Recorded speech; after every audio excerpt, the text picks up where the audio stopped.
Salve, salve nação alvinegra, começando mais um vídeo aqui no canal John do Timão. Então se você tá chegando agora, já deixa o seu like, se inscreve pra gente bater a meta de 110 mil inscritos, conto com a colaboração de todos, vamos pra cima e vai Corinthians! Uma ótima sexta-feira a todos os corintianos e corintianas, com uma vitória, né, até uma goleada do nosso Coringão, 5-2 em cima do Atlético Paranaense.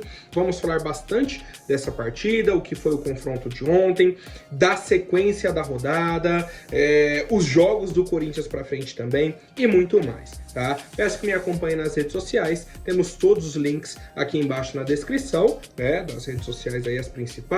Vamos pra cima e editor, pode rodar a vinheta. Salve o Corinthians! Bom, já antecipei para vocês, ontem o Corinthians venceu o Atlético Paranaense por 5-2. E vamos separar, né, nas duas partes, primeiro e segundo tempo. O Corinthians começa o jogo a 300 por hora. Abre o placar bem no início, 5 minutos, já estava 1-0 ali pro Corinthians.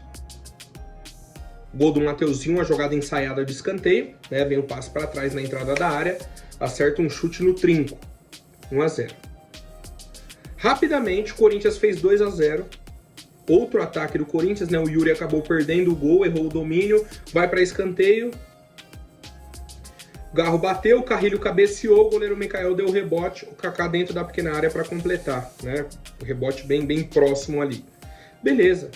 Cara, o sentimento do torcedor corintiano com 20 minutos do primeiro tempo, vocês não têm noção. A gente vai golear o Atlético, o Corinthians vai ser campeão de tudo. Exageros à parte, mas assim, uma felicidade enorme. Porque a gente sabia da importância da partida de ontem. O time começa a milhão. Faz os 2 gols. E aí vem o balde de água fria. Como já aconteceu no jogo contra o Inter, aconteceu ontem de novo. Tomamos 2 gols, né, em uma diferença ali de 8 minutos. Gols absurdos, cara. O primeiro, que é o gol do Nicão, uma jogada que fica ali no ataque do Atlético Paranaense. Fica. 3 cruzamentos. O Corinthians não consegue cortar a bola direito, não joga pra lateral, não joga pra frente, nada. Fica ali perto, até que vem um cruzamento. Temos os 4 jogadores da nossa linha defensiva contra o Nicão. O Nicão antecipa o André Ramalho e faz o gol. André Ramalho, não pode. Não pode. E o segundo gol, uma tabela pertinho da nossa área, o Eric entra sozinho. O Garro, que estava acompanhando, parou. O Breno Bidon viu que o Garro estava acompanhando, parou. O Garro achou que o Bidon ia, o Bidon achou que o Garro ia. O Bidu estava fechando um passe na ala, chegou atrasado na área. O Kaká, quando viu a jogada, tinham 3 jogadores do Atlético para 4 jogadores do Corinthians, ele correu para dentro da área para fechar o cruzamento. O cara deu passe no vazio. Não tava o Bidu, não tava o Bidon, não tava o Kaká, não tava o Garro. Tava o Eric sozinho, né, para chutar cruzado e fazer o 2-2. E desde o segundo gol do Atlético até o fim do primeiro tempo, só deu o Atlético. Eles tiveram 2 chances em escanteios para virarem o jogo. Vamos para o intervalo, a gente volta, né, com a mudança, a entrada do Romero, uma mudança de esquema tático também. O jogo estava meio morno, né, no início do segundo tempo, até que a gente tem um erro do Memphis de domínio. Ele perde a bola, o Atlético puxa o contra-ataque, ele acompanha, vem até a área do Corinthians, dá o bote, rouba a bola, puxa o contra-ataque, sofre a falta e aí bate a falta com uma maestria que a gente precisava, tá? Um golaço de falta do Memphis, né? O primeiro dele com a camisa do Corinthians. Muito importante, né? No momento que a gente estava na partida, a gente volta a liderar o jogo e na sequência, cara, o Corinthians dominou, tá? A partir desse gol do Memphis, tudo melhorou pro Corinthians, também com a entrada do Charles no meio campo, tá? A gente precisa falar sobre isso. O Charles entrou, melhorou muito o meio campo do Corinthians. Puxou o contra-ataque, bola vem no Yuri, fez o cruzamento, o zagueiro afastou, o Garro completou pro gol. 4-2. De novo, Corinthians com 2 gols na frente, mas dessa vez conseguimos não só segurar o placar, como também aumentar. É uma jogada ali do quarteto de ataque, Romero, Garro, Thales e Yuri girou e fez o gol. Tá? Então 5-2 para o Corinthians na partida de ontem. Cara, pontos positivos. Yuri Alberto fez um jogaço. Carrilho dominou o meio campo. E o Rodrigo Garro, eu vi até um comentário ontem na live. Ah, o jogo dele foi abaixo. Verdade, o jogo do... Verdade mais ou menos. O jogo do Garro não foi, nossa, excelente partida. Só que ele participou dos 5 gols. Caramba, um jogo que o cara não foi tão bem assim, né? Que não teve tanto destaque. Participou dos 5 gols. Até o do Memphis, que foi de falta, o Garro que deu o passe pra ele, né? Na jogada ele sofreu a falta. Aí o Memphis foi, bateu e fez o gol. Mas de resto ele participou de todos. Assistência no primeiro gol, segundo gol ele que bate o escanteio, o Carrilho cabeceia no rebote, tem o gol do Kaká, aí o gol do Memphis de falta, o próprio gol do Garro, e na última ele dá o passe no Thales, que ajeita pro Yuri girar e bater pro gol. É isso, tá? Agora dos pontos negativos, o primeiro deles o José Martínez. Pô, absurdo. Eu fui até pesquisar, tá? Pedi pro editor colocar na tela aí. O José Martínez, de passes certos, ele deu 27, só que ele tentou 40. Ou seja, ele errou 13 passes. Um cara que é primeiro volante.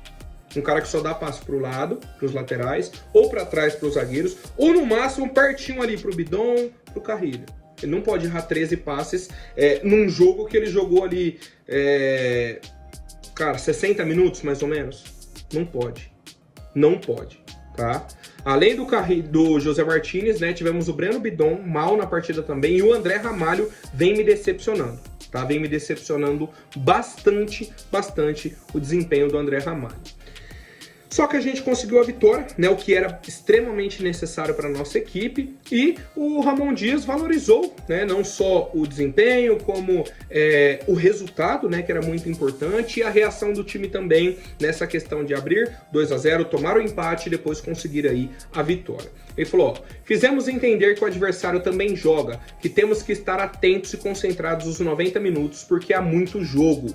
Queremos sair da zona do rebaixamento, tínhamos pensado que o Flamengo poderia vencer e não venceu. Ver como o futebol é complicado, não dá para relaxar. Eu gostei do time no segundo tempo porque reagiu, foi aguerrido, estivemos mais pulsantes e fora a qualidade que temos, só ver o que fizeram Memphis, Garro e Yuri. Por isso, tem responsabilidade na equipe e a equipe respondeu, tá? Então, o nosso trio de ataque ali, né? Todo mundo fez gol, todo mundo participou e ajudou a nossa equipe nessa situação, tá? E atualizações importantes também, Martínez e Yuri Alberto tomaram o 3º cartão amarelo, estão fora da próxima rodada, que o Corinthians enfrenta o Cuiabá na outra segunda-feira, certo? Não é nessa agora não, é na outra segunda-feira. Então, Martínez e Yuri Alberto estão suspensos. Além disso, ontem saiu uma notícia que eu até esperei um pouco para ver, inclusive que o John já tá gravando por conta do horário, né? Demora também o julgamento do STJD, mas estava marcado aí para as 10 da manhã o julgamento do Yuri Alberto. Ele foi denunciado pela expulsão no jogo contra o Flamengo. Falei, jogo contra o Flamengo, da Copa do Brasil? Não, o Yuri foi expulso no Brasileirão. Jogo dia 1º/9, aniversário do Corinthians. Ou seja, passou o mês inteiro de setembro, ninguém falou nada. Passou metade de outubro, aí o pessoal lembrou, caramba, vai começar a segunda quinzena de outubro, 45 dias do jogo. Ah, a gente tem que denunciar o Yuri. Tá? O Yuri vai ser julgado hoje, né? E o John traz essa atualização aí pro torcedor corintiano, tá? Cara, é surreal, tá? Surreal. Por que demoraram 45 dias para levarem essa expulsão a julgamento? Para fazerem a denúncia, né, dessa expulsão? É a dúvida que eu tenho e eu quero saber a opinião de vocês. Bom, família, quero apresentar a GoCase, parceira aqui do canal John do Timão. Ó, capinha aqui, ó. Um dos modelos, né, que temos de capinha, ó. John 10 com o símbolo do Corinthians. Esse foi era uma capinha do meu outro celular, né, que é de um modelo diferente e tudo mais, que o John tinha. A GoCase tem diversas capinhas de celulares, diversos modelos, tem copos térmicos, né, personalizados do Coringão, você pode colocar seu nome, coloca o símbolo do Corinthians, temos garrafinhas térmicas também, bolsas e muito mais para você aproveitar, tudo licenciado. licenciado oficialmente, tá? Então qualquer compra que você fizer na GoCase, o Corinthians vai ganhar uma porcentagem desse valor, né? Porque é um produto licenciado, né? Obviamente, temos uma grande qualidade nos produtos da GoCase e o John vai disponibilizar o cupom para vocês, John do Timão. Basta utilizar, né, para ter aí uma porcentagem de desconto e aproveitar os produtos da GoCase. Falei ontem na live, né, mas só para atualizar aqui também, pretendo fazer um sorteio com alguns itens da GoCase, né, montar como se fosse um kit para o torcedor corintiano, e aí o John faz o envio, né, mas aí eu preciso também da colaboração de vocês, utilizem aí o cupom John do Timão, vamos para cima e vai Corinthians! Cara, só pra gente atualizar, né, entender o que aconteceu na rodada, ontem também o Fluminense entrou em campo e venceu o Flamengo por 2-0, né, o clássico aí carioca, o Flu ainda perdeu um pênalti no primeiro tempo, conseguiu essa vitória importante para a equipe deles. Seria melhor para o Corinthians se o Flu tivesse empatado ou perdido, mas, né, o campeonato é o que é, foi importante que o Corinthians venceu também, e agora temos a seguinte situação no Campeonato Brasileiro. 3 jogos hoje, 2 jogos amanhã e um jogo no domingo, tá? Vou até pedir para o editor colocar na tela aí a sequência dos jogos. Teremos Atlético Goianiense e Cuiabá, Botafogo e Criciúma, Cruzeiro e Bahia, os jogos de hoje. Amanhã, Inter e Grêmio, Vitória e Bragantino. No domingo, Juventude e Palmeiras.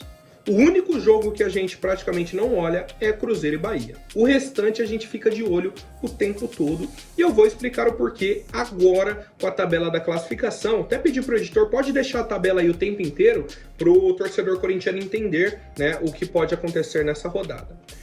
Primeiro jogo, né, Atlético Goianiense e Cuiabá.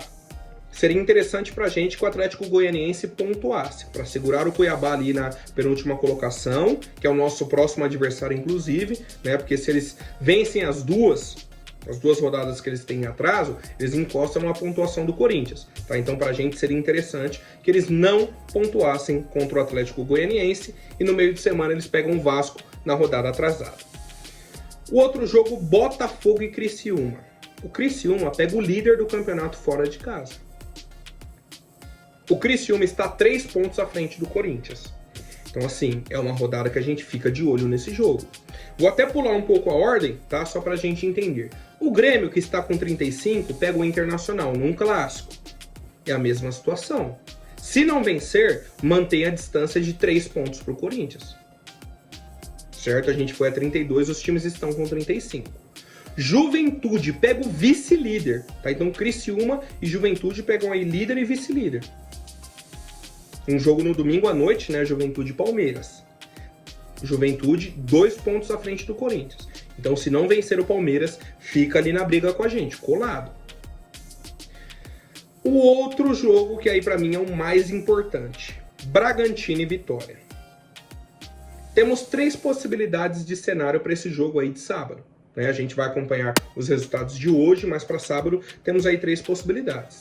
Se o Bragantino vence, o Bragantino vai a 37, né? Abre uma diferença novamente aí para o Corinthians de 5 pontos, beleza. Só que mantém o Vitória lá embaixo, com 29.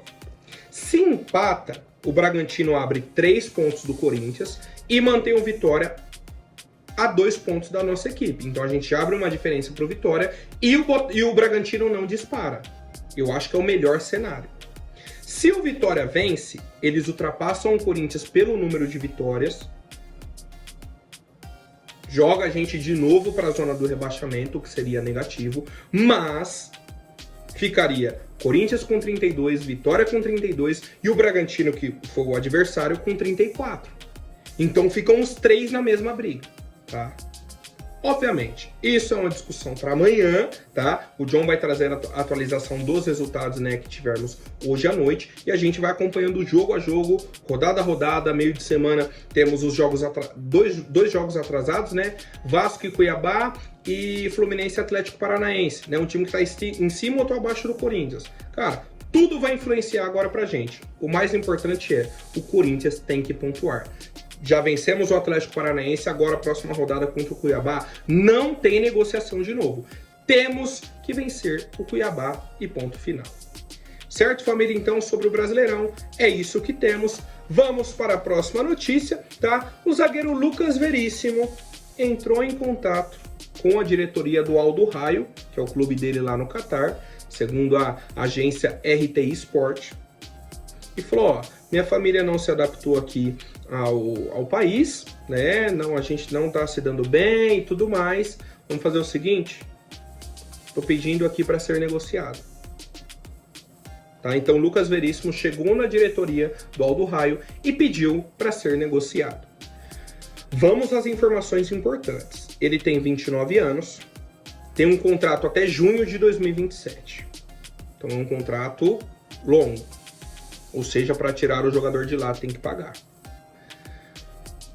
Temos 4 mercados de olho no Lucas Veríssimo, além do futebol brasileiro, obviamente. Temos clubes da Grécia, clubes da Rússia, da Turquia e da Ucrânia, né? Então, países ali do segundo escalão do futebol europeu.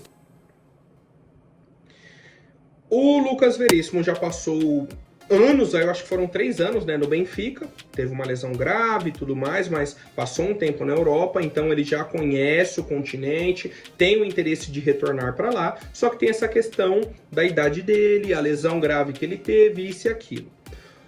Outro ponto extremamente importante, o Al Duhail pagou 9 milhões de euros pela contratação do zagueiro no início do ano. Então assim, não é só chegar, não, tô aqui, ó, quero contratar o Lucas Veríssimo, tem que pagar. Tá? Então eu estava até com uma expectativa melhor sobre essa possibilidade de negociação com o Lucas Veríssimo, mas temos que saber o seguinte, vai ser um jogador caro e teremos concorrência.